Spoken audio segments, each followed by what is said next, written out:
This is Functional Skills English Level 2. Subject Content 12. Compare information, ideas and opinions in different texts, including how they are conveyed. This video is part 2, how ideas are conveyed. If you haven't yet watched part 1, I recommend you stop this video, go watch part 1 and then come back. It'll make much more sense if you do it that way. So, focusing on how information has been conveyed.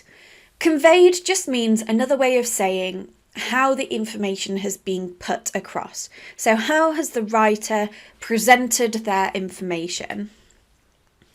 Writers will use different techniques that affect readers in lots of different ways.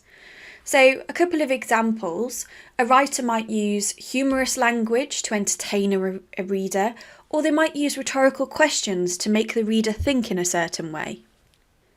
In the exam, you might be asked to identify and explain some of the techniques that are used in different texts.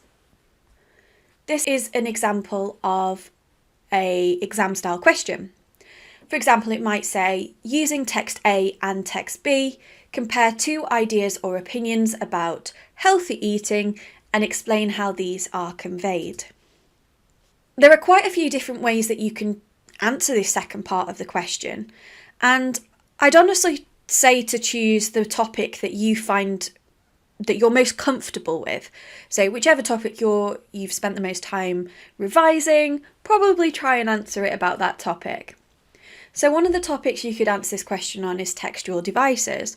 So that's things from a deep forest like alliteration, facts, statistics, rhetorical questions. You might write about the style, so whether the text is formal, informal, complex or straightforward.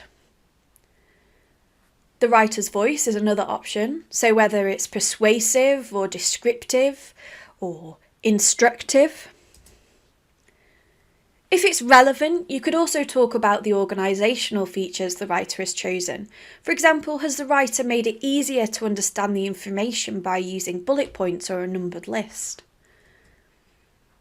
The vocabulary is another key thing that you might choose to write about. So have they used particularly positive or negative vocabulary in their writing?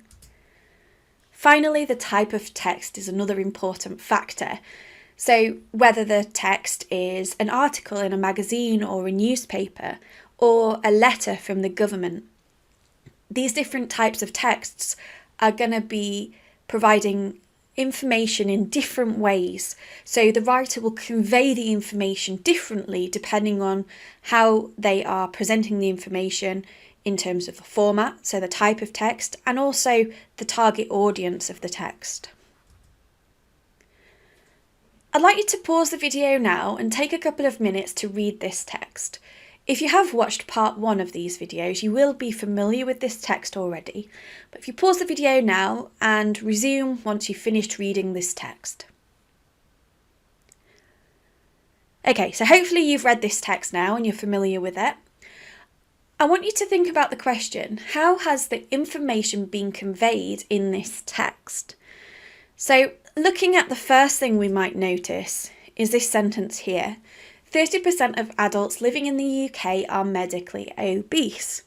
So if we focus our answer on textual devices, we could say that the writer has used statistics to convey information. So using this statistic emphasises the fact that obesity is a problem in the UK. Another method of answering the question for this particular text could be to focus on the style of the text, so whether it's formal or informal. In this case, the text is formal. They've used more formal language and vocabulary, they've used standard English, they haven't used any contractions, so we know that it's a formal style. The writing is also about quite a serious topic. It's about health and lifestyle, so the writer might have chosen a formal style to emphasise the serious nature of the topic. This is an example of how you might write your answer in the exam. So this is the answer using textual devices. The information has been conveyed using statistics to emphasise the points being made in the text. and this answer uses writing style.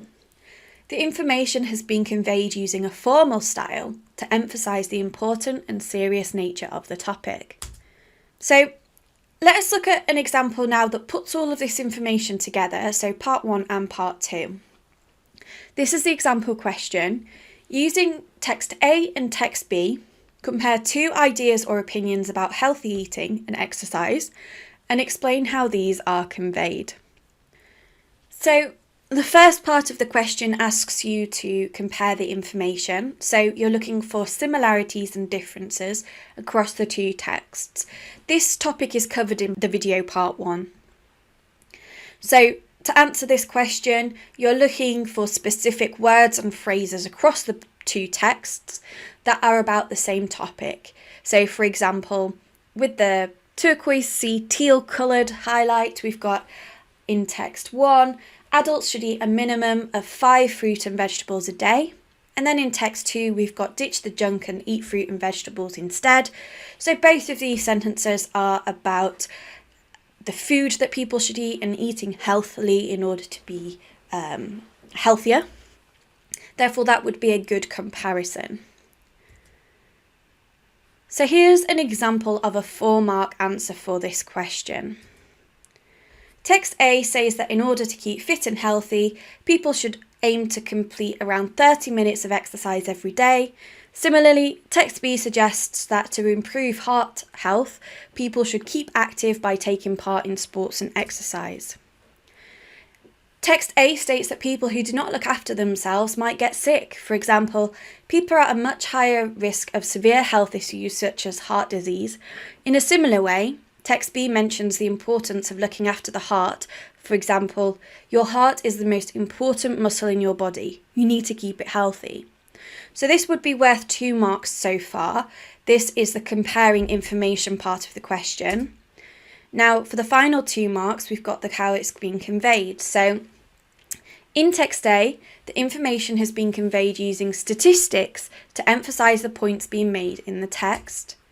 And in text B, the information has been conveyed using second-person pronouns or direct address to talk directly to the reader. This draws the reader in and makes the reader take more notice of the advice being given. So just to break this down so it's really clear how the marks are given for this question, you can see that the first 2 points are the comparing information and that's worth 2 marks. And then the second 2 sentences, the final 2 sentences, sentence 3 and 4, is how the information is being conveyed, and that would also be worth 2 marks. So that gives you 4 marks in total. It's a fairly heavy topic that requires quite a lot to answer to be able to get the 4 marks. So I'd say the best way to do this is to make sure that you've got 4 clear sentences in your answer if you're going to be answering a 4-mark question. So just a few extra tips for you when you're writing your answer. Make sure you're really clear in which text you're referring to. So please don't write both texts do this in your answer. Make sure you split it up really clearly so you're mentioning text A and text B instead individually. Make sure that the information you're comparing is on the same topic. So if you're talking about exercise, both of those sentences that you're making a comparison about need to be about exercise. You wouldn't give one sentence about exercise and one sentence about food. They'd have to be about the same topic. In your answer, make sure you're only giving quotes that are actually relevant to your answer. Don't just copy and paste whole paragraphs of texts, because that won't really be answering the question. Make sure you give 2 different similarities and or differences. So as you saw in the example on the previous slide, we've given 2 different comparisons. So one of them was talking about heart health and the things that you need to do in order to have a healthy heart. And the other one was about the length of exercise and the different types of exercise that you need to do. So make sure you always give 2 different similarities or differences if it asks you to. And finally, for the second part of the question where it's asking how information is being conveyed, make sure you, again, refer to each text individually. So you're talking about text A or text B or text C. And then use these different topics to write about how the information has been conveyed. So you've got textual devices, writing style, writer's voice, vocabulary, organisational features, and also the type of text that you might want to mention there. So try not to freak out when it says how it's being conveyed. It's just drawing upon the different topics that you should have already covered before sitting the exam. That's it for this topic, so thank you for watching. I hope you find it helpful, and I wish you the best of luck in your exam.